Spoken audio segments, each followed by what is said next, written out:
శాతవాహన యుగం. పురాణాల ప్రకారం శాతవాహన వంశంలో 30 మంది రాజులు ఉన్నారని చెప్పి మత్స్యపురాణం చెప్తుంది. అదేవిధంగా 17 మంది లేకపోతే 17 to 19 మంది రాజులు ఉన్నట్టు పేర్కొన్నటువంటి పురాణం ఏంటి అంటే వాయుపురాణం. సో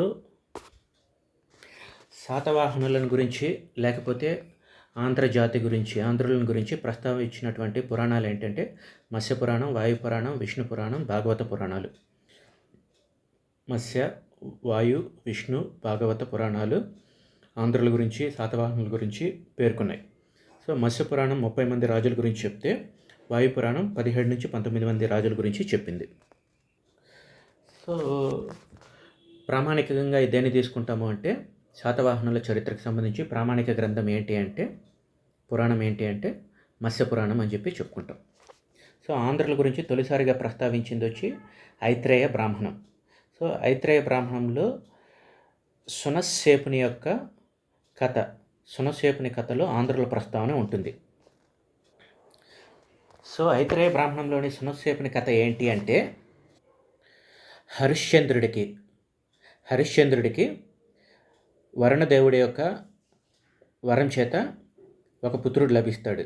కాకపోతే వరుణదేవుడు ఆ పుత్రుడిని ఫ్యూచర్లో నాకు బలి ఇవ్వాల్సి వస్తుంది అని చెప్పి కోరడంతో హరిశ్చంద్రుడు తన కొడుకును బలి ఇవ్వడానికి మనస్కరించకుండా సునశ్శేపుని తండ్రి అయినటువంటి ఒక పేద బ్రాహ్మణుడికి 100 గోవులను ఇచ్చి సునశ్శేపుని తెచ్చుకుంటాడు. సో బలి ఇచ్చేటప్పుడు సునశ్శేపుడు దేవులను ప్రార్థించి ఏదో దేవుళ్ళ యొక్క కటాక్షం చేత బయటపడతాడు, బలి నుంచి బయటపడతాడు. సో ఆ టైంలో విశ్వామిత్రుడు సునశ్శేపుణ్ణి నేను పెంచుకుంటానని చెప్పి తీసుకెళ్తాడు. సో విశ్వామిత్రుడు తీసుకెళ్తేమో విశ్వామిత్రుని పిల్లలు ఈ సునశ్శేపుణ్ణి అంగీకరించరు. సో అప్పుడు ఆగ్రహించినటువంటి ఈ విశ్వామిత్రుడు తన సంతానాన్ని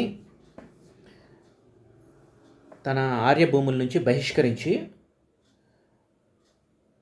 బయటికి పంపించేస్తే అప్పుడు వాళ్ళ పిల్లలు దక్షిణ పథమునకు వస్తారు.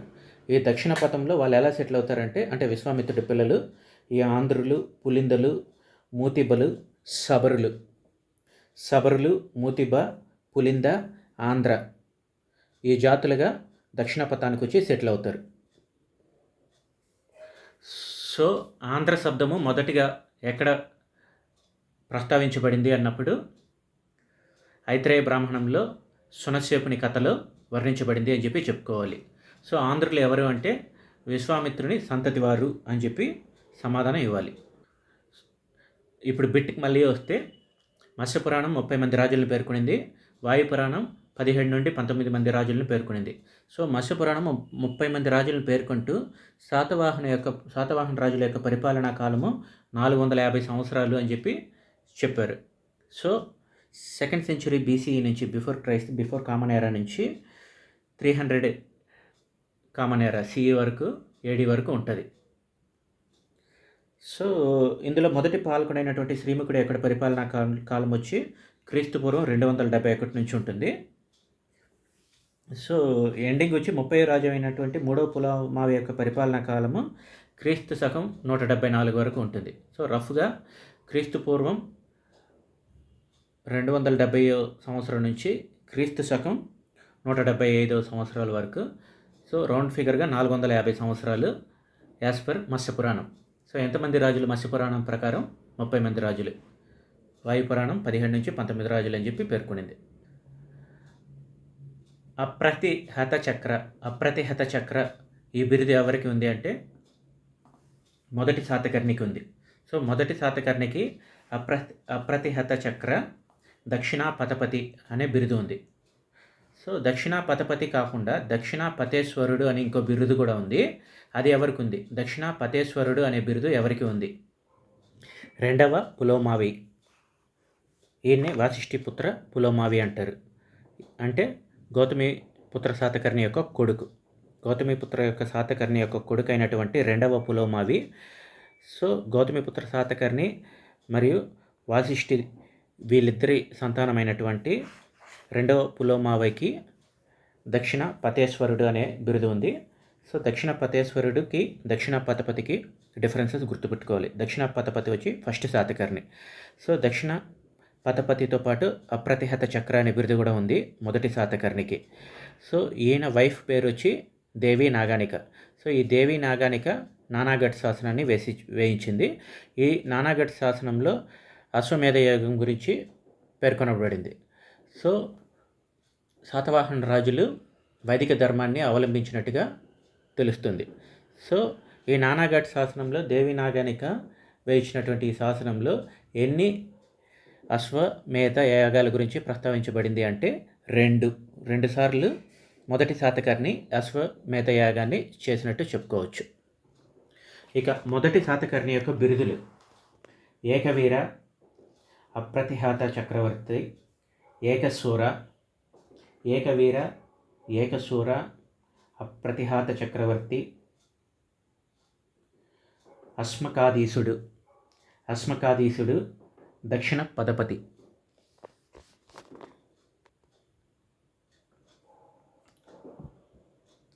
గౌతమిపుత్ర శాతకర్ణి నహపానుడిని, క్షాత్రపరాజు అయినటువంటి నహపానుడిని ఓడించిన తర్వాత ఆయన కాయిన్స్ని మార్చి తన కాయిన్స్గా మళ్ళీ ముద్రించినాడు.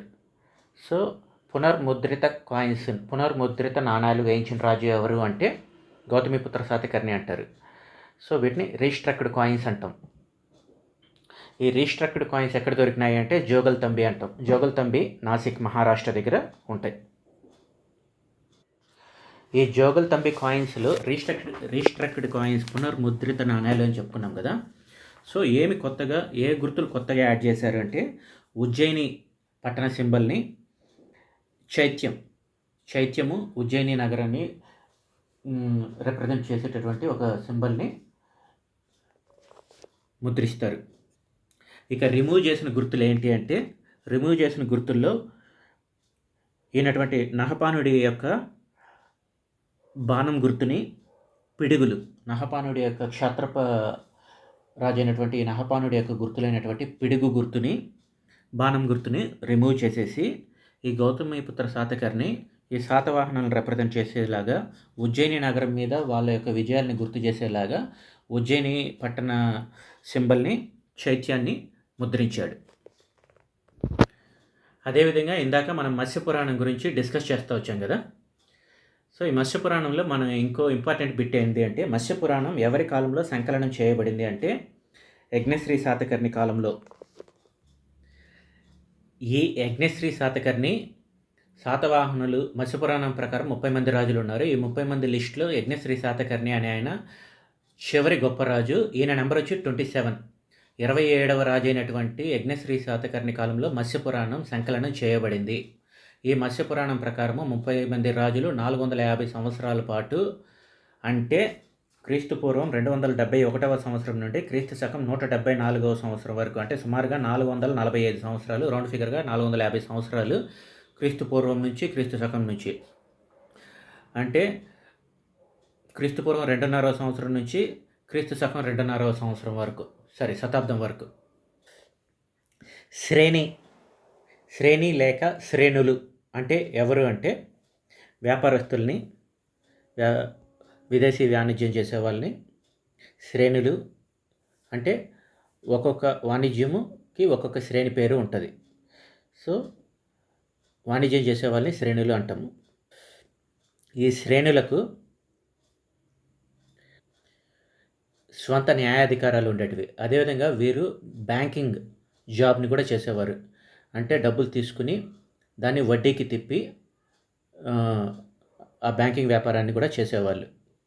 సో ఈ శ్రేణులు తర్వాతి కాలంలో కొద్దిగా శక్తివంతంగా ఎదిగి ఏవైనా ఈ వడ్డీ మీద బౌద్ధ విహారాలకు శాశ్వత వడ్డీ రూపం అంటే మూలధనంని డిస్టర్బ్ చేయకుండా ఆ మూలధనం మీద వచ్చేటటువంటి వడ్డీతో ఈ banking jobs kind of things maintain చేస్తూ బ్యాంకింగ్ రంగాన్ని మెయింటైన్ చేస్తూ ఈ బౌద్ధ భిక్షువులకు బౌద్ధ సంఘాల యొక్క మెయింటెనెన్స్కు ఆ వడ్డీలని ఇచ్చి సపోర్ట్ చేసేవాళ్ళు. అదేవిధంగా న్యాయాధికారాలు కూడా ఉండేటివి. ఓకే. ఈ బ్యాంకింగ్ చేసేటువంటి ఈ వృత్తి సంఘాల వాళ్ళు అంటే శ్రేణులు అని చెప్పుకున్నాం కదా, ఎంత వడ్డీతో వ్యాపారం చేసేవాళ్ళు అంటే 12%తో వ్యాపారం చేసేవారు. ఎంత పర్సెంట్? 12%. సో వివిధ వృత్తుల వాళ్ళ గురించి ఎవరు ఏంటి అని చేసుకుంటే, కోలికలు అంటే చేనేత పనివారు, నేత పనివారు. ఎవరు? కోలికలు. కులరికులు అంటే కుమ్మరి వాళ్ళని కులరికులు అంటాం. వతికులు అంటే వడ్రంగుల్ని వతికులు అంటారు. కోలికలు అంటే చేనేత వారు, కులరికులు అంటే కుమ్మరులు, వతికులు అంటే వడ్రంగులు. సో వతికులు, గోలికులు కూడా. గోలికులు అంటే గోవుల్ని మేపేవాళ్ళు, గోపాలరు, గోలికులు. ఇక రైతులను వచ్చేసి హాలికులు అంటాం. సో వతికులు, గోలికులు, మిటుకులు, హాలికులు. మిటుకులు అంటే రాతి పని చేసే వాళ్ళని మిటుకులు అంటాం. సో వతికులు అంటే వడ్రంగులు, గోలికులు అంటే గోపాలురు అంటే గోవుల్ని సంరక్షించేవారు, రైతుల్ని హాలికులు అంటాము, రాతి పని చేసేవారిని మిటుకులు అంటాము. ఇంకా చేనేత వాళ్ళని ఏమనుకున్నాం? కోలికలు అన్నాము. కుమ్మరుల్ని కులరికలు అని చెప్పి అనుకున్నాం. కులరికలు, కుమ్మరులు. ఇక నీటితో నడిచే యంత్రాలు అంటే ప్రాబబ్లీ ఓడలు అటువంటి వాటికి ఉపయోగించేటివి. వీళ్ళని తయారు చేసే వాళ్ళని ఉదయాంత్రికులు అంటాం. ఉదయాంత్రికులు. ఇక మేదరవారిని ఏమంటామంటే వసకరులు అంటే మేదరవారు. సో ఈ శ్రేణులు వడ్డీ వ్యాపారం అంటే బ్యాంకింగ్ రంగాన్ని కూడా నిర్వర్తించేవి. 12% వడ్డీతో వ్యాపారం చేసేవాళ్ళు. ఇక ఇత్తడి వర్క్ చేసేవాళ్ళని కసకరులు అంటాం. కసకరులు అంటే ఇత్తడి వర్క్ చేసేవాళ్ళని. దమనికులు అంటే ధాన్య వ్యాపారులు, ధాన్యాన్ని విక్రయించే వాళ్ళని దమనికలు అంటారు. సో దమనికలు, మిటికులు, హాలికులు, వతికులు, గోలికులు, కసకరులు, వసకరులు. అంటే కసకరులు అంటే ఇత్తడి పని చేసే వాళ్ళని అంటాము. వసకరులు అంటే మెదరోళ్ళని వసకరులు అంటాం. మెదరి వారిని వసకరులు అంటాం. ఇక నీటి యంత్రాలను తయారు చేసేవాళ్ళు కుమ్మరులు లాంటి వాళ్ళని కులరికులు, ఉదయాంత్రికులు అంటాం. తలపిసకులు అంటే నేతి పని చేసేవాళ్ళని. అంటే నేతి కాదు, నూనెని గానిగాడి బయటికి తీస్తారు కదా, సో దాన్ని తలపిసకులు అంటాము. చేనేత పనివారిని, నేత పని చేసేవారిని కోలికలు అంటాము. దమనికలు అంటే ధాన్యం వ్యాపారం చేసేవాళ్ళని దమనికలు అంటాం. సో ఈ శ్రేణులకు అంటే ఈ వ్యాపార వర్గాల వారికి సొంత న్యాయాధికారులు ఉండేటివి. ఇందాక ఇత్తడి పని చేసేవారిని కసకరులు అని చెప్పుకున్నాము. అదేవిధంగా ఇనుప పనివారిని కమర అంటాం. కమరులు అంటే ఇనుప పనివారు, కసకరులు అంటే ఇత్తడి పనివారు. తెసకర అంటే షైనింగ్ చేసేవాళ్ళు, మెరుగులు దిద్దేవాళ్ళని తెసకర అంటాం. సో పసకర అంటే మెదరవారిని అంటే బుట్టలు అల్లుకునే వాళ్ళని పసకర అని చెప్పి అన్నాం. పూలదండలు అల్లే వాళ్ళని మాలాకర, మాలలు అల్లేవాళ్ళని అంటే పూలమాలని అల్లేవాళ్ళని మాలాకర అని చెప్పి అనుకున్నాం. నేత పనివారు లేక సాలె పనివారిని కొలిక అని, వ్యవసాయదారుల్ని రైతుల్ని హాలికలు అని చెప్పి అనుకున్నాం. ఇక చర్మకారులు వచ్చి చర్మకారుల్ని చంకుకార అని చెప్పి అనుకున్నాం. ఇక గానిగాడి నూనె తీసేవాళ్ళని తలపిసుకులు అని చెప్పుకున్నాము. వైద్య వృత్తిని వెజ అంటే వైద్యులు. సుగంధ పరిమళ అంటే గంధపు పనివారిని గతిక అని చెప్పి అనుకున్నాం. శిల్పాలు చెక్కే వాళ్ళని శేలవతిక అంటాం. గతిక అంటే సుగంధాన్ని వ్యాపారం చేసే వాళ్ళని గతిక అంటాము, లేకపోతే మ్యానుఫ్యాక్చర్ చేసి అమ్మేవాళ్ళని. శేలవతిక, శేలవతిక. గతిక అంటే సుగంధ ద్రవ్యాలు రిలేటెడ్, శేలవతిక అంటే శిల్పాలని తయారు చేసేవాళ్ళు, శిల్పాలు చెక్కేవాళ్ళని. వతిక అంటే వడ్రంగి పనివారు, వతిక అంటే వడ్రంగి వాళ్ళు, శేలవతిక అంటే శిల్పాలను తయారు చేసేవాళ్ళు. ఇనుప పనివారిని కమర అని చెప్పి అన్నాము. కంచు పనివారిని కసకర అని చెప్పి అన్నాము. ఇంకా బంగారు పనివారిని సువనకర అంటే సింపుల్ స్వర్ణకార అని చెప్పి గుర్తుపెట్టుకోవచ్చు. సువనకర అని చెప్పి అనుకున్నాం. కమర, పసకర, సువనకర. సువనకర వచ్చి గోల్డ్ జాబ్, పసకర అంటే పసకర అంటే బుట్టలు అమ్ముకునేవారు, బుట్టలు తయారు చేసేవారు మేదరవారు. కమర అంటే ఇనుప పనివారు. కంచు పని అంటే కసకర. పూసల్ని తయారు చేసే వాళ్ళని మణికార అంటాము. వడ్రంగి పని చేసే వాళ్ళని వతికులు అంటాము. శిల్పాలు చేసే వాళ్ళని శీలవతికులు అంటాము. వాద్యగాండ్రులు, వాద్యం వాయించే వారిని మార్తకులు అని చెప్పి అంటాం. నీటి యంత్రాలని, ఉదక యంత్రాలని మెయింటైన్ చేసేవాళ్ళు, తయారు చేసే వాళ్ళని వచ్చేసి రాహత్త గతియ ఉదయాంత్రికులు అంటాం. సో నీటి యంత్రాలను మెయింటైన్ చేసేవాళ్ళు రాహత్త గతియ అంటే ఉదయాంత్రికులు అని చెప్పి చెప్పుకున్నాం. చర్మకారులు, శంకుకార అంటే చర్మకారులు. వాద్యగాండ్రులను మార్తకులు అని చెప్పి, మార్తకారు అంటే వాద్యం వాయించే వాళ్ళని, వైద్యుల్ని వెజ అని చెప్పి అనుకున్నాము. పూసల తయారీదారుల్ని మణికార అంటాము. షైనింగ్ చేసే వాళ్ళని తెసకర అంటాం. సో మణికార అంటే పూసల్ని తయారు చేసే వాళ్ళని అంటాము. శిల్పాలు చెక్కే వాళ్ళని శీలవతిక అని, వడ్రంగి పని చేసే వాళ్ళని వతిక అని చెప్పి అనుకున్నాం. వతిక, శీలవతిక అంటే శిల్పాలు, వతిక అంటే వడ్రంగి. కుండలు చేసే వాళ్ళని కులార అంటాం. సో ఈ శ్రేణులు స్వయం ప్రతిపత్తిని కలిగి ఉన్నాయి. అదేవిధంగా న్యాయాధికారాలు కూడా ఉండేటివి. సో వీరు బ్యాంకింగ్ రంగాన్ని చేస్తూ బౌద్ధ విహారాలకు వడ్డీ ద్వారా వచ్చిన ఆదాయంతో బౌద్ధ విహారాలకి హెల్ప్ చేసేవాళ్ళు. సో ఆ విధంగా ఒక దానము, ఎడ్ల బండ్ల దానము అని చెప్పి ఒకటి ఉంటుంది. సో దాన్ని ప్రస్తావించింది వచ్చి అల్లూరు శాసనం. సో శ్రేణుల చేత బౌద్ధ సంఘాలకు ఎడ్ల బండ్ల దానమును ఇచ్చినట్టుగా పేర్కొన్నటువంటి శాసనము ఏంటి అంటే అల్లూరు శాసనము. ఇక కులం, ఈ శ్రేణుల యొక్క కులం వచ్చేసి కులం ప్రకారము శ్రేణులు ఏర్పడలేదు. వారు చేసే పనిని బట్టి శ్రేణి, ఇందాక మనం చెప్పుకున్నటువంటి పేర్లు మణికార అని, సువనకర అని చెప్పి, కులార అని చెప్పి, కమర అని ఏవైతే ఇలాంటివి చెప్పుకున్నామో అవి వాళ్ళు కులాన్ని బట్టి ఏర్పడలేదు, వాళ్ళు చేసే పనిని బట్టి ఏర్పడినాయి. సో ఇంకో శ్రేణి, విదేశీ వ్యాపారం చేసే శ్రేణి ఏంటి అంటే శార్దావహులు అంటే, శార్దావహ శ్రేణులు ఎవరు అంటే విదేశీ వ్యాపారం చేసేవాడిని శార్దావహులు అంటాం. సో ఇందాక మనము బ్యాంకింగ్ మీద వడ్డీ మీద వచ్చిన డబ్బుతో సహాయాలు చేశాము అని చెప్పుకున్నాం కదా. సో ఒక ఎగ్జాంపుల్ వచ్చేసి వృషభదత్తుడు ఈ ఇంట్రెస్ట్ మీద వచ్చిన డబ్బులతో కొలిక శ్రేణి, కొలిక అంటే ఏమని చెప్పుకున్నాం, నేత పనివారు, సాలెవారు అని చెప్పి చెప్పుకున్నాం కదా. ఈ నేత పని యొక్క శ్రేణి అంటే కొలిక శ్రేణి వారికి, అంటే వారు చేస్తున్నటువంటి బ్యాంకింగ్ సర్వీసెస్లో అక్కడ డిపాజిట్ చేసి అక్కడ వచ్చిన వడ్డీతో బౌద్ధ శ్రమణులకు వస్త్రాలను దానం చేశాడు.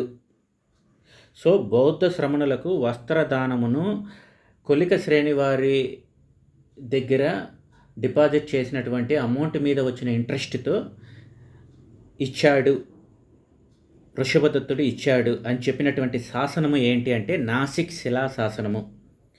నాసిక్ శిలాశాసనం ఏం చెప్తుందంటే వృషభదత్తుడు కొలిక శ్రేణి వారికి డిపాజిట్ చేసి వచ్చిన ఇంట్రెస్ట్తో బౌద్ధ శ్రమణులకు వస్త్రములను దానం చేశాడు. ఎంత డిపాజిట్ చేశాడంటే 2000 కర్షాపణాలు. 2000 కర్షాపణాలు.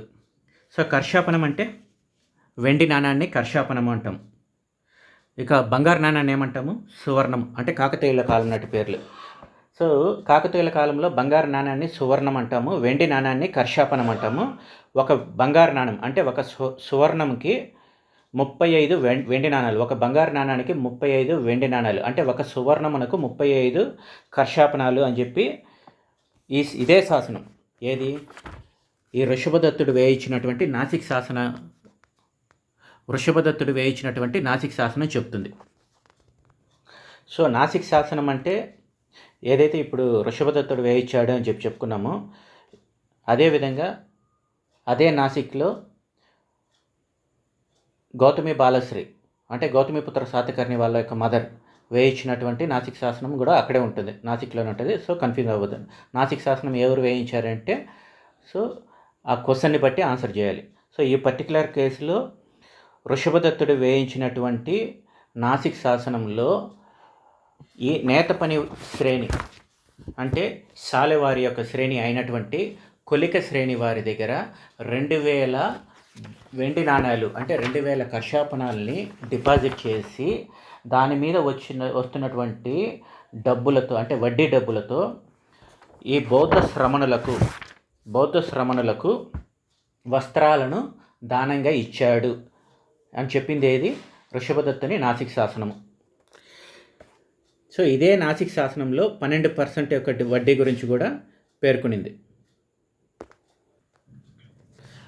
అదేవిధంగా ధాన్యం వ్యాపారం చేసేటటువంటి శ్రేణిని ఏమని చెప్పుకున్నాము? దమనికలు. ఈ దమనిక శ్రేణి అంటే ధాన్యపు వర్తక శ్రేణి వాళ్ళ దగ్గర కూడా ఈ విధంగా డిపాజిట్ల గురించి పేర్కొన్నటువంటి శాసనం ఏంటంటే జున్నార్ లేక జునాగఢ్ శాసనం. ఎవరు వేశారు అంటే ఇదే ఋషభదత్తుని యొక్క అంటే ఋషభదత్తు డైరెక్ట్గా వేయలేదు. ఎవరు వేయించారంటే ఆయన మినిస్టర్ అయినటువంటి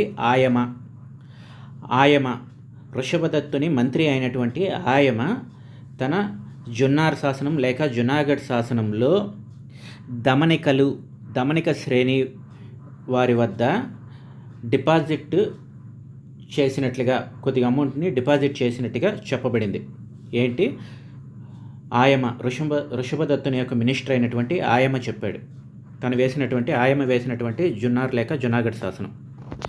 ఇందాక మనము శార్దావహులు అని చెప్పుకున్నాం కదా. శార్దావహ శ్రేణి అంటే ఏంటి? విదేశీ వ్యాపారం చేసే వాళ్ళని శార్దావహ శ్రేణి అంటాం.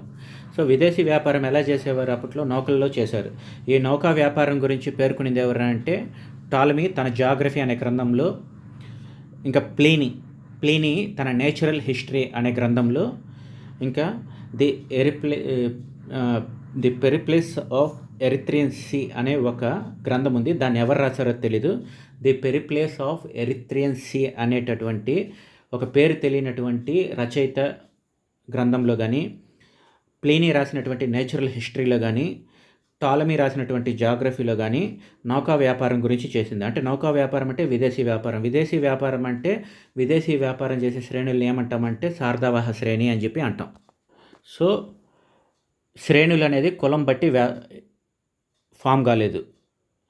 సో ఒకే విధమైనటువంటి వృత్తి చేసే వాళ్ళని, వ్యాపారం చేసే వాళ్ళని ఒకే రకమైన శ్రేణిగా తీసుకున్నారే కానీ కులం బట్టి శ్రేణులు ఫామ్ కాలేదు. సో ఈ విదేశీ వ్యాపారం యొక్క శార్దావహుల గురించి చెప్పుకోవాలి అంటే ఇప్పుడు నౌకా వ్యాపారం అని చెప్పుకున్నాం. అంటే నౌకా వ్యాపారం అంటే సో రేవు పట్టణాల గురించి చెప్పుకోవాలి.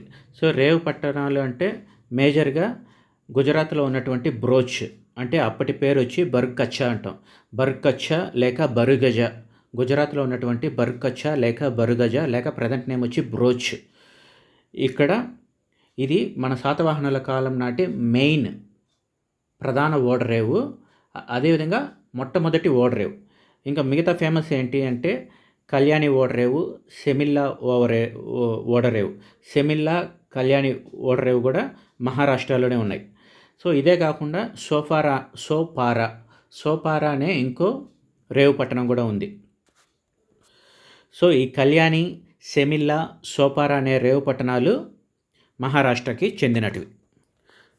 సో ఎప్పుడైనా గుర్తుపెట్టుకోవడానికి కష్టం అనిపిస్తే మహారాష్ట్ర, ఎందుకంటే ఎక్కువగా మహారాష్ట్రలో ఉన్నాయి కాబట్టి మనకు మహారాష్ట్ర అని చెప్పేటేసేది. కాకపోతే బ్రోచ్ అనేది మాత్రం మొట్టమొదటి మరియు ప్రధానమైన ఓడరేవు. ఇది మాత్రం సపరేట్గా గుర్తుపెట్టుకోవాలి. గుజరాత్ రాష్ట్రానికి సంబంధించింది. పాత పేరు వచ్చి అంటే పురాతనమైన పేరు వచ్చి బర్కచ్చా లేక బారుగజ, గుజరాత్ రాష్ట్రం. ఈ సెమిల్లా, మహారాష్ట్రలో ఉన్నటువంటి ఈ సెమిల్లా అనే రేవుని పేర్కొన్న గ్రంథం ఏంటంటే Periplus of the Erythraean Sea. So దీంట్లో సెమిల్లాని చౌల్ అనే పేరుతో ప్రస్తావన చేశారు. ఇక కళ్యాణి ఓడరేవు.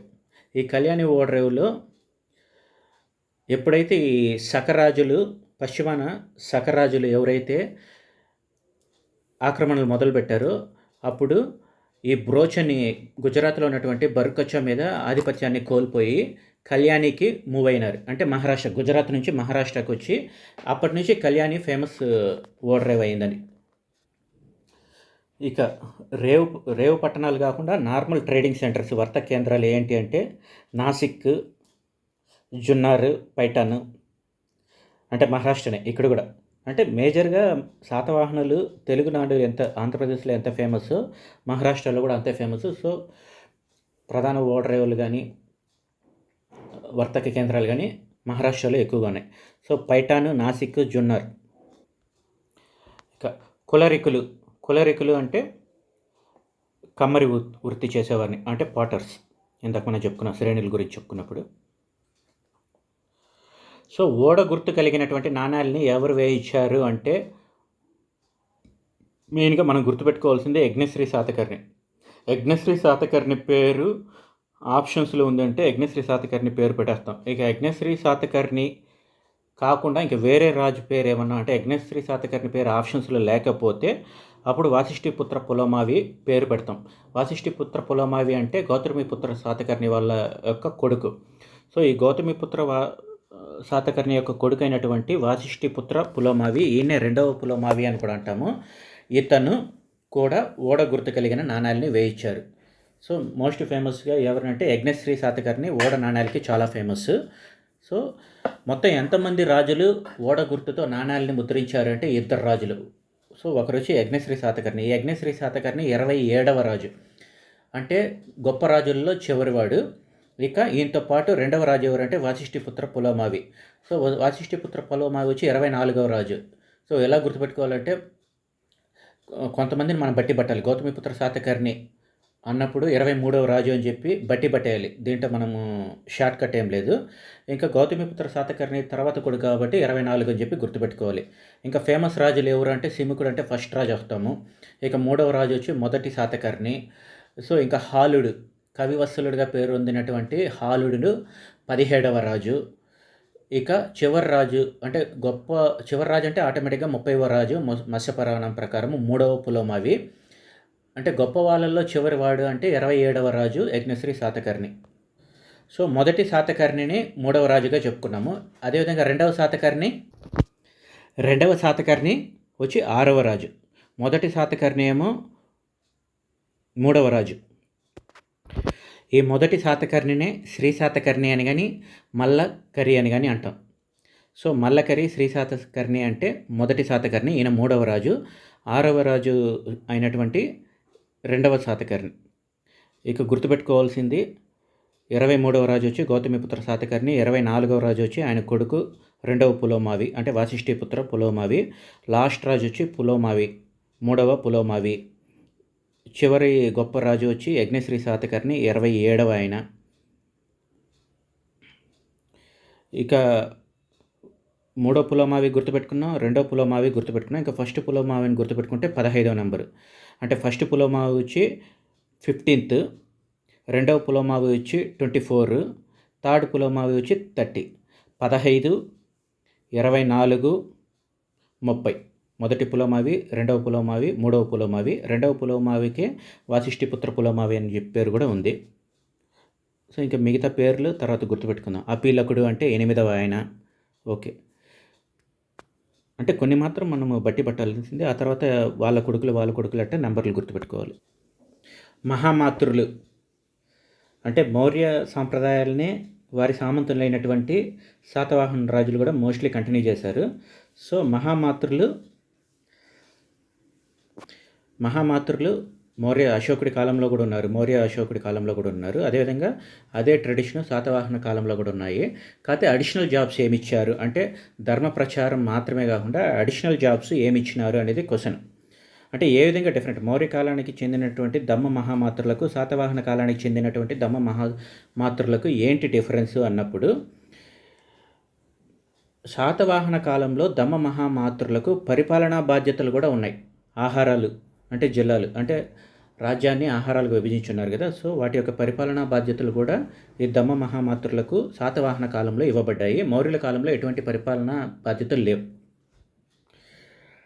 డొనేషన్స్, దానకాలు డొనేషన్స్ గురించి పేర్కొన్నటువంటి పదం ఏంటి అంటే అక్షయనవి. సో ఈ అక్షయనవి ఏంటంటే ఇందాక మనము శ్రేణులు బ్యాంకింగ్ జాబ్స్ కూడా చేసేవి అని చెప్పుకున్నాం కదా. ఈ బ్యాంకింగ్ జాబ్స్లో మూల నిధి ఉంటుంది, దాని మీద వచ్చే వడ్డీ ఉంటుంది. సో ఈ మూలనిధిని శాశ్వతంగా కేటాయించేసి ఉంటారు. అది రాజులైనా ఇచ్చుండొచ్చు, కాంట్రిబ్యూషన్గా ఇచ్చుండొచ్చు, లేకపోతే కొంతమంది బాగా ధనికులైనటువంటి శ్రేణి వాళ్ళు కూడా ఇచ్చుండొచ్చు. సో ఇదేంటంటే శాశ్వత నిధి కింద ఏర్పాటు చేసుంటారు. ఈ శాశ్వత నిధిని అక్షయ నవి అంటాము. ఈ అక్షయ నవిని ఎప్పుడు డిస్టర్బ్ చేయరు, దాన్ని ఎప్పుడు విత్డ్రా చేయరు. దాని మీద వచ్చేటటువంటి వడ్డీని మాత్రము దాన ధర్మాలకి ఉపయోగిస్తారు. ఏవి స్వయం ప్రతిపత్తి కలిగినటువంటి శ్రేణులు. సో ఈ స్వయం ప్రతిపత్తి లేకపోతే ఈ దానాల గురించి పేర్కొన్నటువంటి శాసనాలు అంటే ఏమని చెప్పుకుంటాము అంటే జున్నార్ శాసనము, జునాగఢ్ శాసనం, అదేవిధంగా నాసిక్ శాసనం. సో నాసిక్ శాసనాన్ని వేయించింది ఋషభదత్తుడు. జున్నార్ శాసనాన్ని వేయించింది అంటే జునాగఢ్ శాసనం, అంటే మహారాష్ట్రలో ఉన్నటువంటి జునాగఢ్ శాసనాన్ని వేయించింది ఆయమ అనేటటువంటి మినిస్టర్. ఎవరు? ఋషభదత్తుని పీరియడ్లోనే.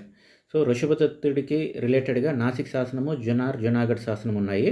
కాకపోతే ఒకటి నాసిక్ శాసనం ఆయన డైరెక్ట్గా వేశాడు.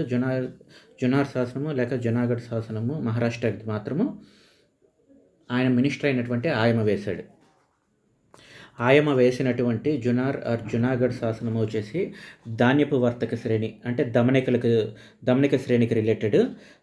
ఋషభదత్తుడు డైరెక్ట్గా వేసినటువంటి నాసిక్ శాసనం వచ్చేసి నేత పనివారికి సంబంధించినటువంటి, అంటే సాలెవారికి సంబంధించినటువంటి కొలిక శ్రేణికి వాళ్ళ దగ్గర డిపాజిట్ చేసినటువంటి అమౌంట్. వింధ్యపాద పితతోయ ఈ బిరుదెవరికి ఏంటంటే గౌతమిపుత్ర శాతకర్ణి. ఎందుకంటే వింధ్య ప్రాంతాలను దాటి తన అధికారాన్ని నెలకొల్పినాడు అని చెప్పి ఈ పదాన్ని ఇస్తారు. సో వింధ్యపాద పితతోయ అన్నప్పుడు త్రిసముద్రతోయ పితపాయ అని చెప్పేసి ఇది కూడా గుర్తుపెట్టుకోవాలి. త్రిసముద్రతోయ పితపాయ వచ్చేసి దక్షిణాదికి సంబంధించింది. అంటే 3 సముద్రాల నీళ్లను తన గుర్రము చేత తాగించినవాడు. అంటే తన గుర్రాలు అంత దూరం వెళ్ళగలిగినాయి అంటే మీనింగ్ ఏంటి? అంత దూరం వరకు తన ఆధిపత్యం ఉంది అని మీనింగ్. శాతవాహనుల కాలంలో ఏ వస్త్రాలు ట్రేడింగ్ చేసేవాళ్ళు అంటే మస్లిన్ వస్త్రాలు. సో మస్లిన్ వస్త్రాలు అంటే ఎక్కడ మేజర్ సెంటర్ ఏంటి అంటే ప్రతిష్టానపురం, పైఠాన్, మహారాష్ట్ర. సో ఎటువంటి వస్త్రాలు అంటే మస్లిన్ వస్త్రాలు, సన్నని మస్లిన్ వస్త్రాలు, ఎంబ్రాయిడరీకి బాగా ఫేమస్. అందువల్ల విదేశాల్లో మంచి డిమాండ్ ఉండేది. సో ఈ శాతవాహనులు ఆంధ్ర వారని కొంతమంది, మహారాష్ట్ర వారని చెప్పి కొంతమంది, కర్ణాటక వారు అని చెప్పేసి కొంతమంది, ఈ విధంగా వివిధ ప్రాంతాలు అని వివిధ వాదాలు ఉండేటివి. సో దీంట్లో ఆంధ్రవాదము అని చెప్పి చెప్పింది ఎవరు అంటే ఈ కింద ఉన్న పేర్లలో V V Mirashi, R S Sharma, P T Srinivasa Ayyangar, B S L Hanumantha Rao అనే ఈ పేర్లలో బిఎస్ఎల్ హనుమంతరావు వచ్చేసి ఆంధ్ర ప్రాంత అంటే శాతవాహనాలుకి ఆంధ్రవాదాన్ని ఇచ్చాడు. సో ఈ ఆంధ్రవాదాన్ని బిఎస్ఎల్ హనుమంతరావు పాటు ఇంకా వేరే ఎవరెవరు ఇచ్చారు అంటే Raphson, Vincent Smith, Burgess, Bhandarkar, Raphson, Burgess, Vincent Smith. అదేవిధంగా డిసి సర్కార్, పర్గిటర్, డిసి సర్కార్, పర్గిటర్. సో ఇంకా మత్స్యపురాణం. సో ఆంధ్రవాదాన్ని చెప్తున్నది ఎవరెవరు అంటే డిసి సర్కార్, మత్స్యపురాణం, Pargiter, Burgess, Bhandarkar, Vincent Smith, Rapson. ఇక ఈ పిటి శ్రీనివాస అయ్యంగారు ఏం చెప్పాడు అంటే మహారాష్ట్రులు అని చెప్పింది పిటి శ్రీనివాస అయ్యంగారు. ఎందుకంటే ప్రాకృత లాంగ్వేజ్ వాడినారు కాబట్టి సో మహారాష్ట్రకి అట్రిబ్యూట్ చేశారు. సో ఈ మహారాష్ట్ర వాదానికి ఈ శ్రీనివాస అయ్యంగార్తో పాటు జోగెల్కర్ అనే ఆయన, రాజగోపాలాచారి అనే ఆయన ఫేమస్. శ్రీనివాస అయ్యంగార్, జోగెల్కర్, రాజగోపాలాచారి ఈ ముగ్గురు మహారాష్ట్రవాదాన్ని. సో ఇందాక ఆంధ్రవాదం చెప్పుకున్నాం, ఇప్పుడు మహారాష్ట్రవాదం అయింది. అంటే మహారాష్ట్రవాదాన్ని చెప్పిన వాళ్ళు ఇంకో పేరు ఏంటంటే హెచ్సి రాయ్ చౌదరి. ఇక వివి మిరాసి. వివి మిరాసి ప్రతిపాదించింది విదర్భవాదాన్ని ప్రతిపాదించారు. సో ఈ విదర్భవాదానికి రిలేటెడ్గా ఆయన హతిగుంప శాసనాన్ని, నాసిక్ శాసనాన్ని పేర్కొన్నాడు. ఈ విదర్భ ప్రజెంట్ నాగపూర్ దగ్గర ఉంటుంది. సో ఈ నాగపూర్ విదర్భవాదాన్ని సపోర్ట్ చేసే దానికోసము వివి మిరాసి దేన్ని ప్రామాణికంగా తీసుకున్నారు అంటే హతిగుంప శాసనాన్ని, నాసిక్ శాసనాన్ని తీసుకున్నారు. సో హతిగుంప శాసనాన్ని వేయించింది ఎవరు? కళింగరాజు అయినటువంటి కారవేలుడు. సో ప్రాబబ్లీ ఇది భువనేశ్వర్, ఉదయగిరి దగ్గర ఉంటుంది. కళింగ రాజు అయినటువంటి హతిగుంప శాసనము వేయించింది కళింగ కారవేలుడు.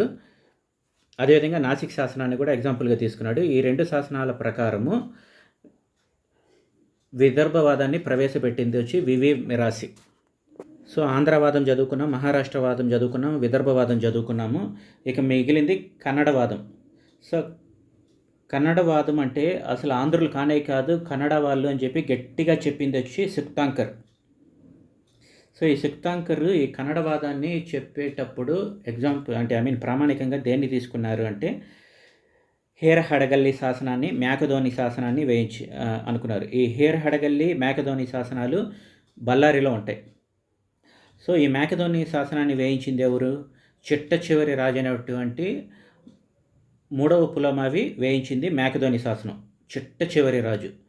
సో అందుకని చెప్పేసి చిట్ట చివరి రాజు అయినటువంటి ఈ మేకధోని శాసనాన్ని వేయించినటువంటి చిట్ట చివరి రాజు అయినటువంటి ఈ 3వ పులమావి వేయించినటువంటి మేకధోని శాసనం కూడా శాతవాహన రాజుల కాలంకి సంబంధించినంత వరకు చిట్ట చివరి శాసనం అయి ఉంటుంది.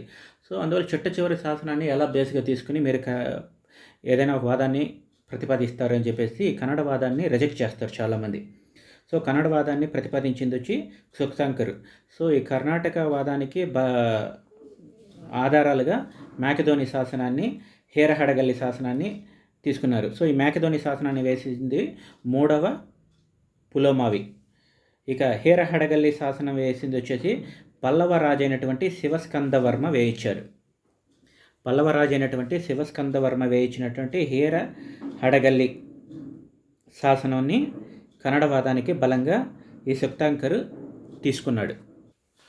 పురాణాలు అంటే ఇందాక మనం చెప్పినట్టు మత్స్య పురాణం మాత్రము ఆంధ్రులు అని చెప్పి చెప్పింది. ఆంధ్రులని, ఆంధ్రభృత్యులు అని చెప్పి అన్ని పురాణాలు పేర్కొన్నాయి కాబట్టి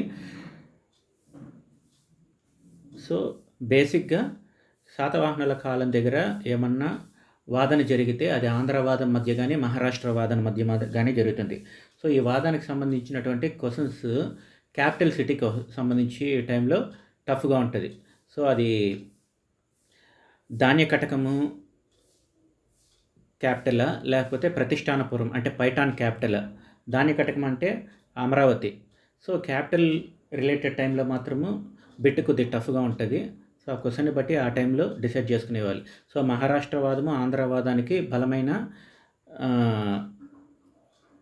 సపోర్ట్ ఉంది. శారదావహులు అంటే విదేశీ వ్యాపారం చేసేవాళ్ళు. సో విదేశీ వ్యాపారం చేస్తారు కాబట్టి ఇంకా శ్రేణులు ఎలాగో వాళ్ళకి ఇందాక మనం స్వయం ప్రతిపత్తి ఉంది, అదేవిధంగా న్యాయ వ్యవహారాలు కూడా చూసుకునేవాళ్ళు, బ్యాంకింగ్ రంగాన్ని నిర్వహించేవాళ్ళు అని చెప్పి మనం ఇందాక చెప్పుకున్నాం కాబట్టి సో అలాగే ప్రైవేటు రక్షక దళాలని కూడా వాళ్ళు ఏర్పాటు చేసుకున్నారు. సో విదేశీ వ్యాపారం చేసేటప్పుడు వాళ్ళతో పాటు సొంతంగా ఈ రక్షక దళాలని అంటే ఆత్మీయ బంధువులు అవ్వచ్చు వాళ్ళని తీసుకెళ్లేవారు. గౌతమి బాలశ్రీ వేయించిన నాసిక్ శాసనం. గౌతమి బాలశ్రీ అంటే గౌతమిపుత్ర శాతకర్ణి యొక్క తల్లిగారు. సో ఈమె గౌతమిపుత్ర శాతకర్ణిని వింధ్య, సహ్యాద్రి, పారియాత్ర మరియు మలయ పర్వతాల యొక్క అధిపతిగా పేర్కొన్నది. సో నాసిక్ ప్రశస్తిలో గౌతమిపుత్ర శాతకర్ణి మధ్య భారతము మరియు దక్షిణ భారతదేశంలో ఉన్నటువంటి పర్వత శ్రేణుల అన్నిటికీ అధిపతిగా వర్ణించబడ్డారు. దేంట్లో? గౌతమి బాలశ్రీ వేయించినటువంటి నాసిక్ శాసనంలో. హేరాణిక అంటే ఖజానా, గోల్డ్ అండ్ ట్రెజరీ. హిరణ్యము అంటే బంగారము. సో బంగారు నాణాలు, ఖజానా చూసే అతన్ని హేరాణిక అని చెప్పి అంటారు. ససక ససక ర్యాబిట్ అనే గుర్తు కలిగిన నాణ్యాలు ఎక్కడ దొరికాయంటే తెలంగాణలోని కొండాపూర్ దగ్గర లభించాయి. కొండాపూర్ తెలంగాణలో ససక ర్యాబిట్ బొమ్మ కలిగినటువంటి శాతవాహన కాయిన్స్ దొరికాయి. ఇక తొలి నాణ్యాలు అంటే ఇంకా తొలి రాజు వచ్చేసి శ్రీముఖుడు. ఈ శ్రీముఖుడు యొక్క కాయిన్స్ కూడా తెలంగాణలోని కరీంనగర్లో కోటిలింగాల దగ్గర దొరికాయి. ఇక కాయిన్స్ ఏ లోహాలతో తయారు చేస్తారు అంటే మ్యాక్సిమం దేంట్లో అంటే ఇందాక మనం కర్షాపనాలు సువర్ణాలు అని చెప్పుకున్నట్టే, కానీ మ్యాక్సిమం ట్రేడ్ దేని మీద జరిగినాయి అంటే సీసపు నాణ్యాలు పోటీ నాణ్యాలతో జరిగాయి. శాతవాహనాల కాలం అంటే శాతవాహన సామ్రాజ్యంలో బుద్ధుని అవశేషాలు ఎక్కడ రిలిక్స్ ఎక్కడ దొరికాయి అంటే బట్టిప్రోలు స్తూపంలోని ధాతు గర్భపేటికలో బుద్ధుని శారీరక అవశేషాలు ఉన్నట్లు శాసన ఆధారాలు ఉన్నాయి. సో దేంటివి బట్టిప్రోలు స్తూపంలో.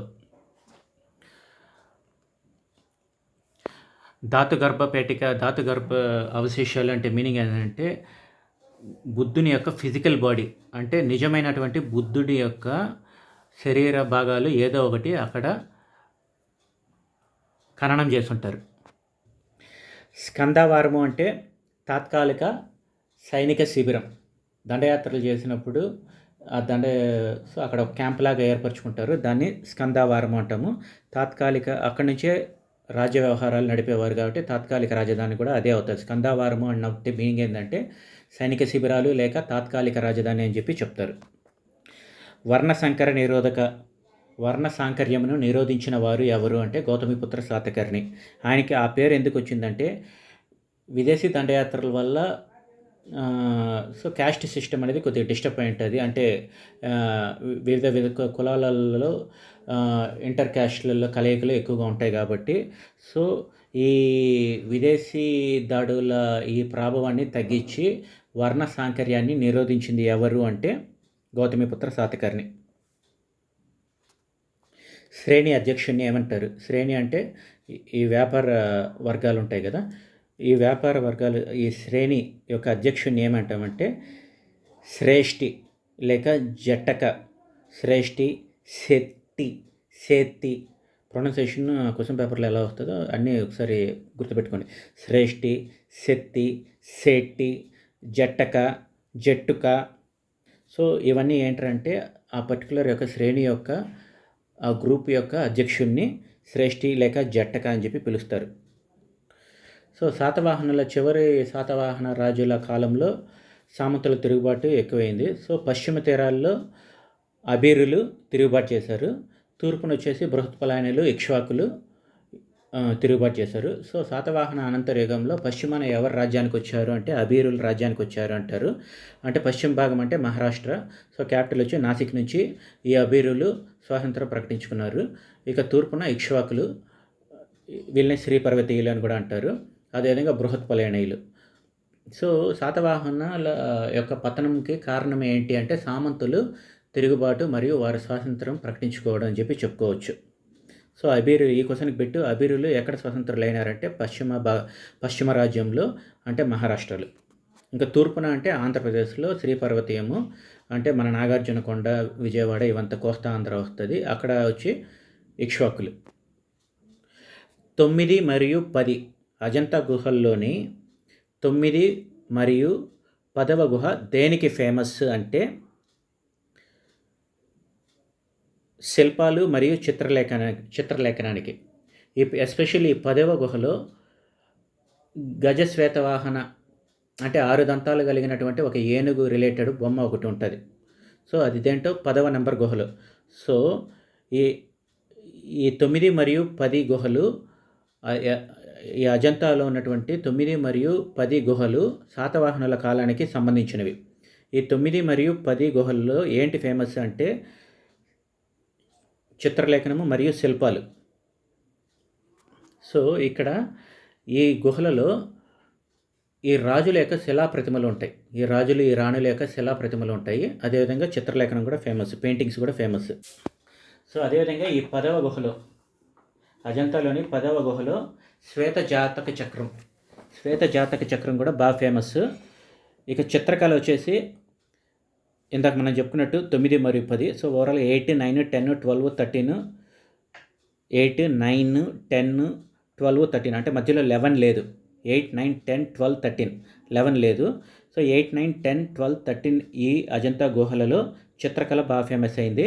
ఇక 10లో వచ్చేసి 10వ గుహలో వచ్చేసి ఒక ఏనుగు 6 దంతాలు కలిగినటువంటి ఏనుగుతో సంబంధించినటువంటి ఒక శిల్పం ఉంటుంది. సో శ్వేత జాతక చక్రం అనేది కూడా అక్కడ 10వ గుహలో ఉంటుంది. సో ఓవరాల్గా అజంతా గుహల్లో ఎన్ని ఉన్నాయంటే 33 గుహలు ఉంటాయి. సో ఈ 33 గుహలలో ఈ గుహలకి నెంబరింగ్ ఇచ్చి ఉంటారు. సో 8, 9, 10 మధ్యలో 11 తీసేస్తే 12, 13 8, 9, 10, 12, 13 ఈ గుహలు వచ్చేసి ఈ గుహల్లో శాతవాహనుల కాలం నాటి చిత్రకళ ఉంటుంది. మోస్ట్ ఫేమస్ శాతవాహనుల కాలానికి సంబంధించినంత వరకు మోస్ట్ ఫేమస్ ఏంటంటే 9 మరియు 10. 9వ గుహ వచ్చేసి శాతవాహనుల కాలానికి సంబంధించినంత వరకు మొట్టమొదటి గుహ.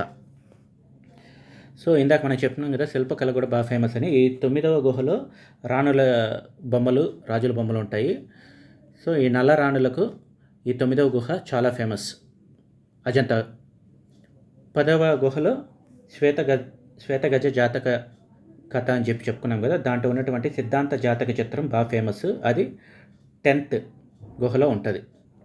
అంటే ఇక్కడ ఒక రాకుమారి బొమ్మ డెత్ బెడ్ మీద, అంపశయ్య అంటాం కదా, మరణశయ్య మీద ఉన్నటువంటి ఒక రాకుమారి బొమ్మ ఈ 10th గుహలో ఉంటుంది. సో శాతవాహనులకి సంబంధించిన గుహలు ఏవి అజంతా గుహల్లో అంటే మొత్తం 33 గుహల్లో శాతవాహనులకు సంబంధించింది ఏంటి అంటే 9, 10 చెప్తాము. ఇంకా స్వల్పంగా రిలేటెడ్ వచ్చి 8, 9, 12, 13 కూడా. సో 8, 12, 13 కూడా. సో ఓవరాల్గా వచ్చి 8, 9, 10, 12, 13 శాతవాహనులవి. 11 శాతవాహనులకి ఎటువంటి సంబంధం లేదు 11th దానికి. ఈ అజంతా గుహలకు సంబంధించినంత వరకు యజ్దాని అనే పండితుడు ఏం చెప్తాడంటే అజంతా కళ అనేది ఆంధ్ర కళే, ఆంధ్రుల యొక్క ఆర్టే అని చెప్పి చెప్తాడు. ఎవరు? యజ్దాని.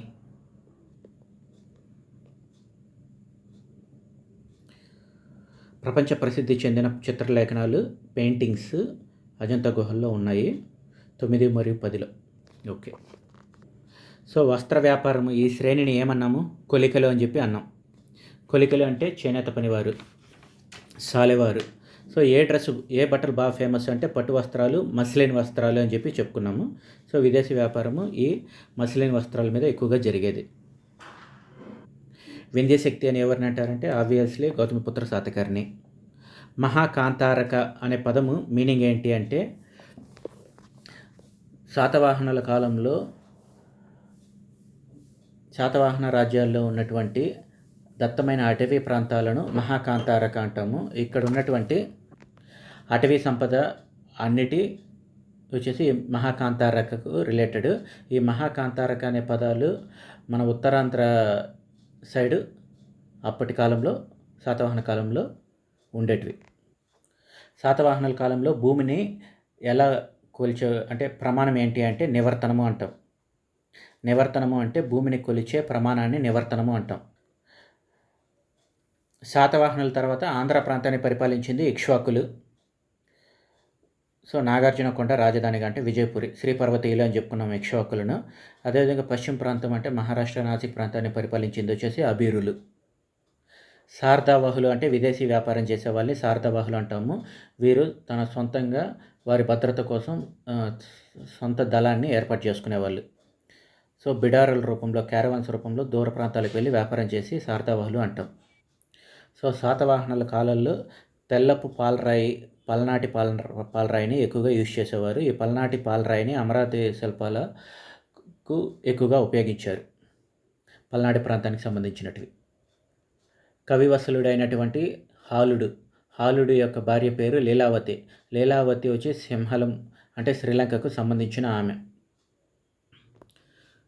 సో లీలావతి పరిణయం అనే గ్రంథంలో హాలుని యొక్క వివాహ వృత్తాంతాన్ని సింహల దండయాత్ర గురించి అంటే సింహలం అంటే శ్రీలంక మీద దండయాత్ర గురించి ఈ లీలావతి పరిణయం అనే గ్రంథంలో ఉంటుంది. ఈ లీలావతి పరిణయం అనే గ్రంథాన్ని రచించింది వచ్చి కుతూహలుడు. సో ఏ లాంగ్వేజ్లో రాశారంటే ప్రాకృత లాంగ్వేజ్లో. సో శాతవాహన కాలంకి సంబంధించినటువంటి మేజర్ రచనలన్నీ ప్రాకృత లాంగ్వేజ్లోనే జరిగినాయి. ఈవెన్ శాసనాలు కూడా ప్రాకృతము బ్రాహ్మీ లిపిలోనే ఉంటాయి. అక్షపటలము అంటే భూమి శిస్తు. అక్షపటలం భూమి శిస్తు నిర్వహించే అధికారిని అక్షపటలాధికృత అని చెప్పి అంటాం. అక్షపటలాధికృత. సో రాజ్యానికి సంబంధించినటువంటి కీలకమైన పత్రాలు కానీ శాసనాలు కానీ రికార్డులు కానీ భద్రపరిచే అధికారిని అక్షపటలాధికృత అని చెప్పి అంటాం. హాలిక మరియు సేతికి మధ్య కలిగిన తేడా ఏంటి అని. సో ఇందాక మనం శ్రేణి రిలేటెడ్ ఒక బిట్టు చదువుకున్నాం. శ్రేణి యొక్క అధికారిని ఏమని. So depends on the bit pronunciation చదువుకోండి. శెట్టి, సేతి, శ్రేష్ఠి అని చెప్పి అనుకున్నాం కదా. సో ఇక్కడ సేతి అని ఉంది. సో శ్రేణికి రిలేటెడ్ సేతి. హాలిక అంటే ఇక నాగలి పట్టేవాడిని. హాలిక అంటే రైతుని హాలికుడు అంటాం. శ్రేష్ఠి, సేతి అంటే శ్రేణికి రిలేటెడ్. కార్లే గుహలు ఏ రాష్ట్రంలో ఉంది అంటే మహారాష్ట్ర, పూణే సమీపంలో. సో ఈ పూణేలో ఈ కార్లే శాసనంతో పాటు ఈ కార్లే గుహలతో పాటు కార్లే చైత్యంతో పాటు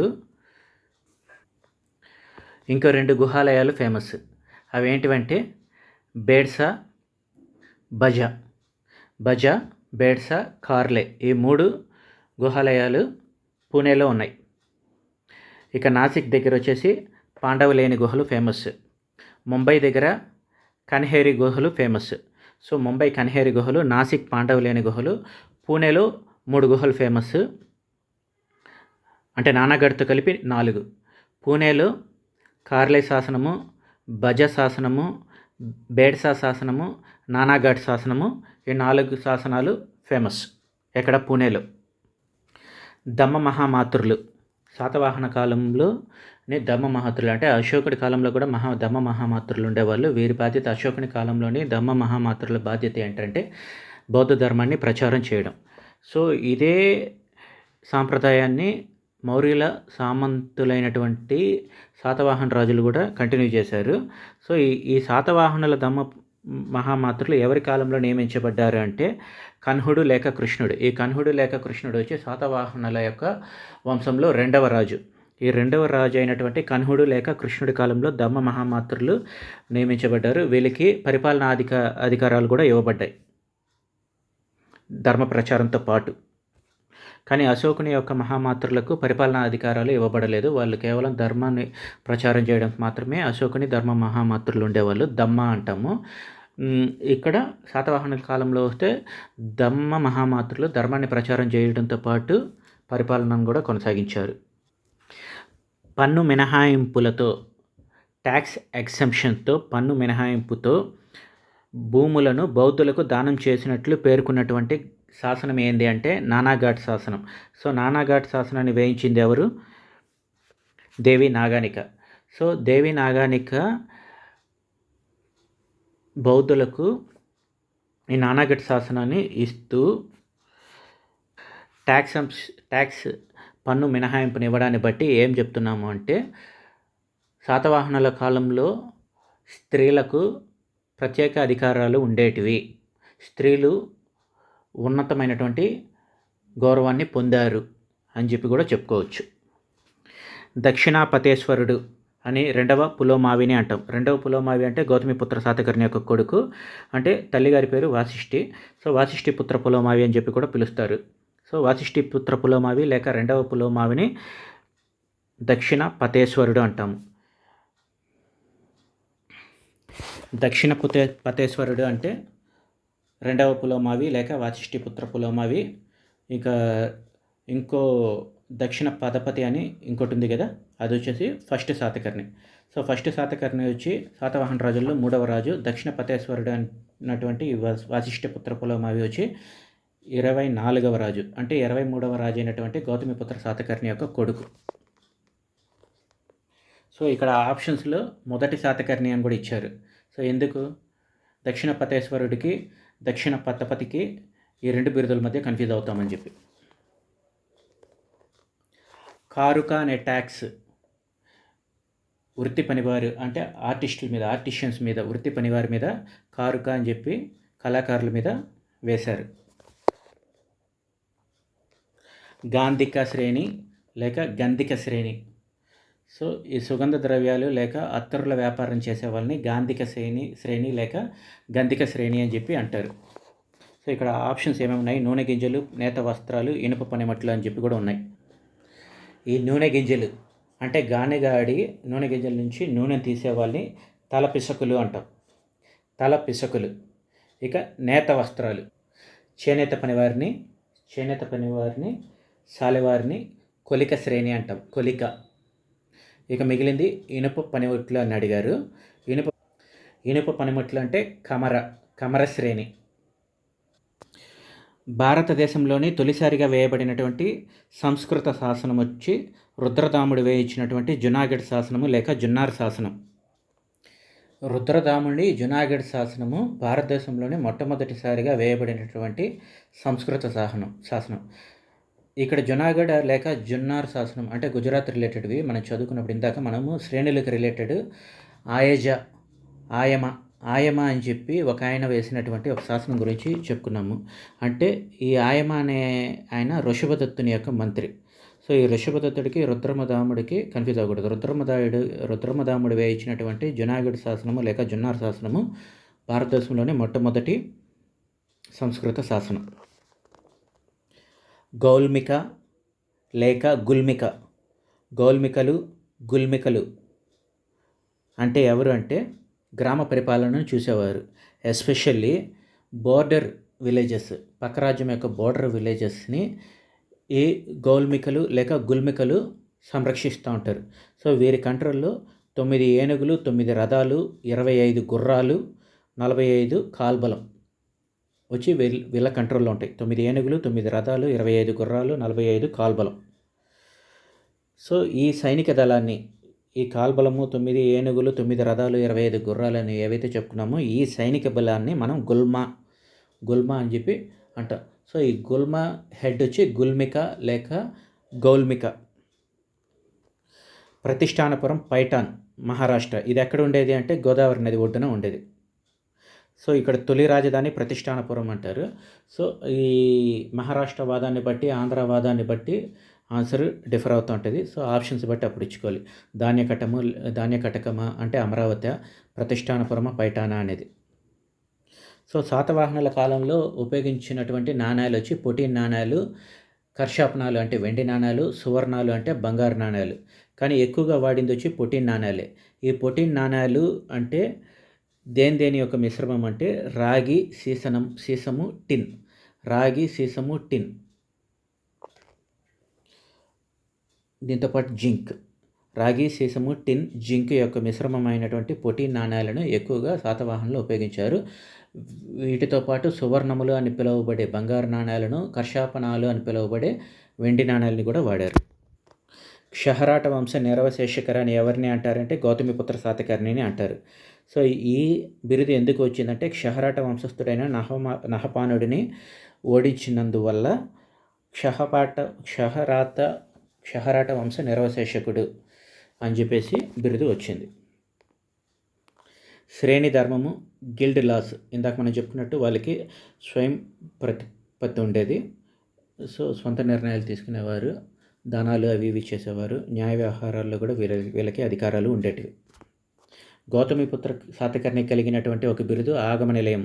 సో ఈ ఆగమ నిలయ అంటే సో వేదాలకు ఆలయం లాంటివాడు అని, అంటే వైదిక ధర్మాన్ని ఈయన పునరుద్ధరించినట్టుగా తెలుస్తూ ఉంది. బాండాగారిక మరియు కోష్టాగారిక మధ్య వ్యత్యాసము.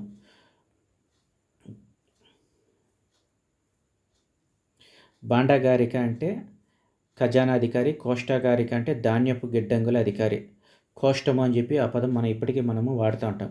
సో కోష్టము అంటే గిడ్డంగులు, ధాన్యపు గిడ్డంగుల్ని కోష్టాగారిక అధికారి కంట్రోల్లో ఉంటాయి. ఖజానా అధికారి వచ్చి బాండాగారిక. సో భారతదేశం మస్లిన్ వస్త్రాలకు, పట్టు వస్త్రాలకి అంటే శాతవాహన సామ్రాజ్యం బాగా ఫేమస్. సో ఇది విదేశీ వ్యాపారం అంటే రోమ్కి ఎగుమతి అయ్యేటివి అని చెప్పి చెప్పుకున్నాము. సో దీని గురించి ప్రస్తావించింది. సో శాతవాహన రాజ్యంలోని మస్లిన్ పట్టు వస్త్రాల వ్యాపారం, రోమ్తో వ్యాపారం గురించి ప్రస్తావించిన గ్రంథం వచ్చి Periplus of the Erythraean Sea. Periplus of the Erythraean Sea. So ఆంధ్రవాదం గురించి క్వశ్చన్ వచ్చింది. సో ఆంధ్రవాదం వచ్చేసి మెయిన్ పురాణాలు ఎక్కువగా ప్రతిపాదిస్తూ ఉన్నాయి. సో దీంతో పాటు హిస్టారియన్స్ పేర్లు మనం ఇందాక చెప్పినట్టు రాప్సన్ లాంటి వాళ్ళు ఉన్నారు. అలాగే హనుమంతరావు అని చెప్పి చెప్పుకున్నాము. So Vincent Smith, Bhandarkar, Burgess, Rapson, మత్స్యపురాణము, పర్గిటర్ పండితుడు, పర్గిటర్, డిసి సర్కార్. సో వీళ్ళందరూ ఆంధ్రవాదాన్ని బలపరుస్తున్నారు. సో పురాణాల ప్రకారము ఆంధ్రులు, శాతవాహనులు ఆంధ్రులు. పారావత విహారము. పారావతి విహారం వచ్చి నాగార్జున కొండలో ఉంది. ఈ నాగార్జున కొండనే శ్రీపర్వతం అని కూడా అంటాము. సో ఈ పారావతి విహారముని నిర్మించింది యజ్ఞశ్రీ శాతకర్ణి. యజ్ఞశ్రీ శాతకర్ణి కాలంలో ఆచార్య నాగార్జునుడు ఉండేవారు. ఈ ఆచార్య నాగార్జునుడి కోసమే ఈ నాగార్జున కొండ మీద, శ్రీపర్వతం అని పిలువబడి ఈ నాగార్జున కొండ మీద పారావతి విహారాన్ని నిర్మించారు. సో ఈ కాంటెంపరీ. సో అలాగే ఈ ఆచార్య నాగార్జునుడు యజ్ఞశ్రీ శాతకర్ణి వల్ల ఎక్కువగా ప్రయోజనం పొందాడు కాబట్టి, సో ఓ ప్రేమైన మిత్రుడా అనేసి ఒక గ్రంథం రాశాడు, సుహృల్లేఖ అని. లేఖ అంటే letter. A letter to dear friend, హృదయానికి దగ్గరైనటువంటి సుహృల్లేఖ, హృదయానికి దగ్గరైనటువంటి వాడికి లేఖ, సుహృల్లేఖ అని చెప్పి రాశాడు. సో సుహృల్లేఖ రచయిత వచ్చేసి ఆచార్య నాగార్జునుడు. సో ఎవరి కాలానికి చెందినవాడు అంటే యజ్ఞశ్రీ శాతకర్ణి కాలానికి చెందినవాడు. ఈ యజ్ఞశ్రీ శాతకర్ణి కాలంలోనే మత్స్యపురాణం కూడా సంకలనం చేయబడింది. సో యజ్ఞశ్రీ శాతకర్ణి ఆచార్య నాగార్జునుడి కోసం పారావత విహారాన్ని నిర్మించాడు. అది ఎక్కడ కట్టాడు అంటే నాగార్జున కొండ అంటే శ్రీపర్వతం మీద కట్టాడు. అగైన్ వింధ్యశక్తి అని ఎవరిని పిలుస్తారని చెప్పి మళ్ళీ వచ్చింది. సో గౌతమిపుత్ర శాతకర్ణికి వచ్చింది. సో గౌతమిపుత్ర శాతకర్ణి కలిగినటువంటి అన్ని బిరుదుల్ని ఒకసారి చదువుకుందాం. క్షహరాట వంశ నిరవశేషకుడు, సమరాజిత శత్రుసంగ, అపరాజిత విజయ పతాక, ఏక బ్రాహ్మణ, ఏక ధనుర్దయ, ఏక రామ, ఏక బ్రాహ్మణ, ఏక ధనుర్దయ, ఏక రామ, క్షహరాట వంశ నిరవశేషకర, త్రిసముద్రతోయ పీతవాహన, సమరాజిత శత్రుసంగ, వింధ్యశక్తి, కుల విపుల శ్రీకర, సక యవ్వన పహ్లవ నిగాదన, క్షత్రియ దర్ప మాన మర్దన, సక యవ్వన పహ్లవ నిగాదన. క్షత్రియ దర్ప మాన మర్దన అంటే క్షత్రియుల గర్వాన్ని అణిచివేసినవాడు అని.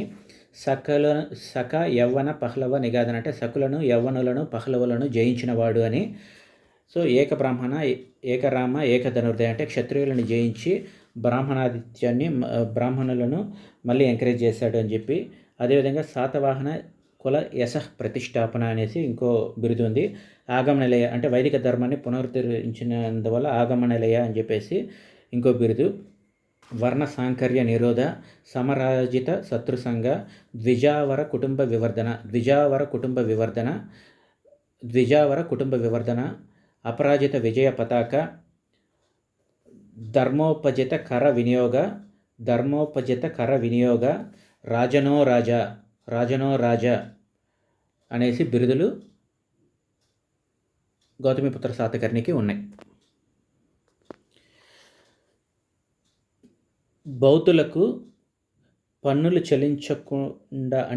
చెల్లించాల్సిన అవసరం లేకుండా ఇచ్చినటువంటి భూమిని ఏమంటారు అంటే అక్షయ నవి అంటాం. అక్షయ నవి అంటే ఇందాక మనం చెప్పుకున్నట్టుగా ఒక శాశ్వత నిధిని ఏర్పాటు చేస్తారు. ఆ శాశ్వత నిధి మీద వచ్చే వడ్డీ మీద రన్ అవుతాయి. సో ఈ శాశ్వత నిధి అంటే అక్షయ నవి అంటే శాశ్వత నిధి అంటాం. ఈ శాశ్వత నిధిని దాన రూపంలో ఈ బౌద్ధ భిక్షువులకి ఇస్తారు. దాని మీద వచ్చే వడ్డీతో వీళ్ళు నడుపుకుంటారు. సో 50 బిట్లు అయినాయి. సో వీడియో లెంత్ ఎక్కువ అవుతుంది కాబట్టి కట్ చేద్దాము. నెక్స్ట్ వీడియోలో మళ్ళీ చేసుకుందాం. Thank you.